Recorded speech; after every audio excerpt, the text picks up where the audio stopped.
बिस्मिल्लाहिर्रहमानिर्रहीम। तर्जुमा, अल्लाह के नाम से शुरू जो निहायत मेहरबान रहमत वाला है।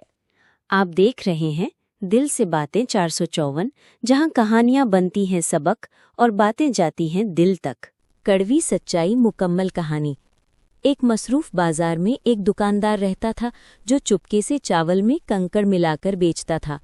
लोग उस पर भरोसा करते थे और वो इसी भरोसे को कमाई का जरिया बनाता था। एक दिन एक गरीब औरत अपने बच्चों के लिए चावल खरीद कर ले गई। घर जाकर उसने देखा कि नीचे कंकड़ भरे हुए हैं। अगले दिन वो बगैर शोर मचाए वापस आई। उसने खामोशी से कंकड़ काउंटर पर रख दिए। दुकानदार के हाथ कांप गए। उसका झूठ बिना अल्फाज के पकड़ा गया। उसने औरत से माफ़ी मांगी और पैसे वापस किए। उस दिन के बाद उसने ईमानदारी से कारोबार किया। उसे समझ आ गया कि झूठ वक्ती फ़ायदा देता है मगर सच दायमी सुकून। सबक: कड़वी सच्चाई मुस्तकबिल को बचाती है, मीठा झूठ उसे तबाह कर देता है।